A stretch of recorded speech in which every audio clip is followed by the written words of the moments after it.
c'était plutôt une déception totale, parce que quand on est arrivé à l'hôtel Kaloum, on a compris qu'il ne s'était pas bien organisé. On appelait les gens pour se faire inscrire. On a compris qu'il n'y avait pas d'ordre.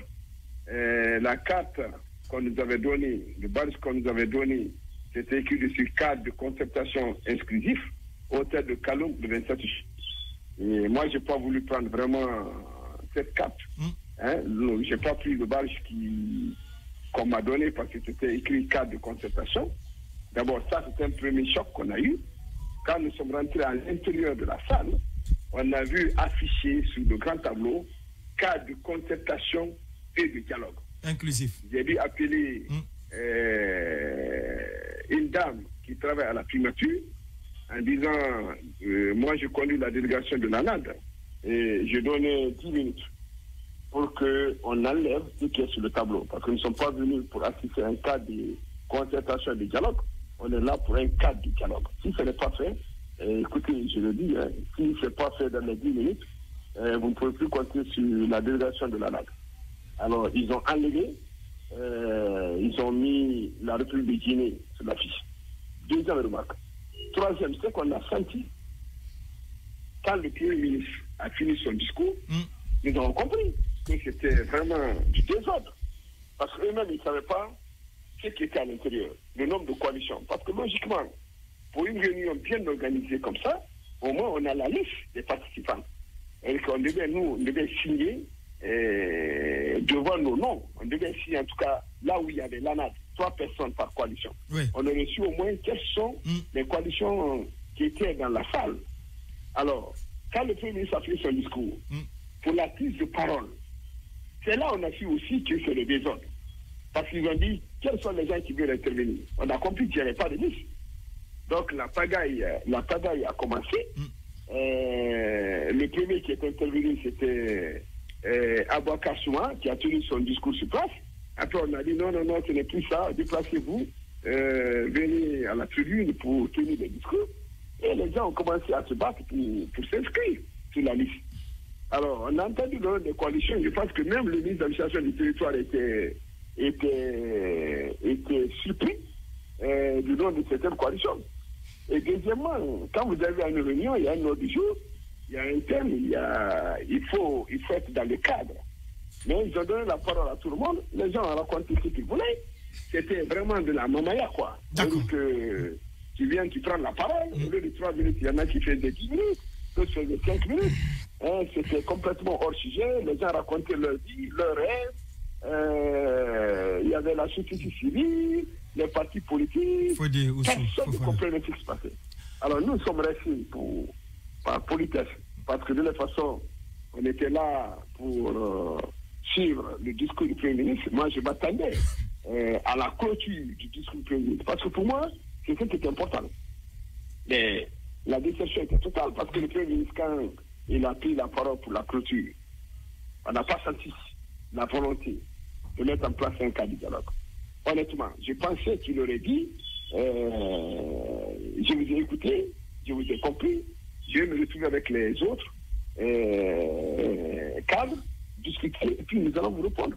Mais le Premier ministre a encore demandé aux gens d'aller se retrouver dans leur coalition et que le vendredi, je pense que le vendredi c'est le 1er juillet, les gens n'ont pas encore amené d'autres démons. Là, c'était une déception totale pour nous, parce que nous avons été très clairs. Quand moi j'ai fini mon discours, les points sur lesquels notre proposition était très claire. Moi, je l'ai décliné en quelques points. C'est-à-dire, c'est très clair, et j'avais un doute. Parce que, honnêtement, le minimum, quand tu viens dans une réunion comme ça, pour rencontrer le Premier ministre, si tu as des propositions, tu dois pouvoir quand même mettre ça sur un papier. Sur un papier, remettre au Premier ministre. Le problème, c'est qu'on a été invité pour donner notre vision, notre compréhension, qu'est-ce qu'on proposait pour un cadre de dialogue inclusif. Parce que c'est ça, pour moi, c'était le seul sujet. C'était pas, les gens n'avaient pas besoin de raconter leur vie. Nous avons dit à l'ANAD, considérer, au premier point, que l'ANAD proposait que cette rencontre faire des cadres préparatoires à un dialogue franc et sincère. Mais il y a un agent de la primature qui dit que pourtant vous avez félicité l'initiative et remercié le PM pour l'organisation. Nous avons non seulement remercié le PM pour l'organisation, c'était à l'introduction, parce que ça c'était avant qu'on écoute le discours. Au fur et à mesure, l'espoir s'est transformé en désenchantement, c'est ça? Voilà, écoutez, c'est ça aussi le problème. Quand moi j'ai vu certains leaders de partis politiques prendre la parole comme ça, aller hors sujet, raconter leur vie. Vous savez, il y a certains leaders, permettez, il y a certains leaders de partis politiques qui sont devenus, si vous voulez, la mouvance du CNRD. Eux, ils sont d'accord sur tout. Ils sont d'accord pour les 36 mois. Ils ne souhaitent pas qu'il y ait d'élections. D'accord. Il y en a même qui souhaitent... On va vous recevoir ici dans ce studio pour approfondir le débat. Le pari était loin d'être gagné pour le Premier ministre. Excepté l'absence du RPG Arc-en-Ciel et ses partis alliés, Mohamed Biavogui peut se frotter les mains pour ce premier round de discussion. L'essentiel des forces politiques, sociales, syndicales ont répondu à l'appel du chef du gouvernement, lequel a demandé pour la prochaine étape un peu plus d'organisation pour pouvoir avancer. Il faut qu'on s'organise pour bien travailler ensemble. Le gouvernement de son côté va s'organiser. Nous avons déjà mis un conseil ministériel en place. De votre côté, acteurs sociopolitiques aussi, il faut que vous vous organisiez en groupe. Le gouvernement compte sur la bonne foi de tous les participants à cette concertation. Aucun accord externe ne sera de trop pour permettre à notre pays de se doter à la fin de cette transition d'institutions fortes adaptées à la réalité socio-économique. Nous devons travailler ensemble et nos portes sont ouvertes pour ça. C'est cela l'esprit du 5 septembre si cher au CNRD et à son président, le colonel Mamadi Doumbouya.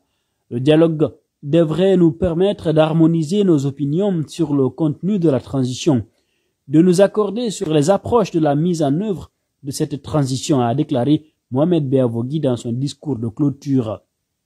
Le Premier ministre demande à tous les acteurs d'avoir un esprit constructif et de compromis mettant l'intérêt national devant toute autre considération. Il invite les acteurs à lui fournir leur contribution d'ici le 1er juillet prochain. Pour convenir à des mécanismes de suivi de la mise en œuvre des conclusions de ce dialogue, de manière plus pratique, je propose à tous de repartir vers vos bases afin de discuter sur les points que nous avons énumérés et dégager des suggestions dont on fera la synthèse pour arriver aux modalités pratiques.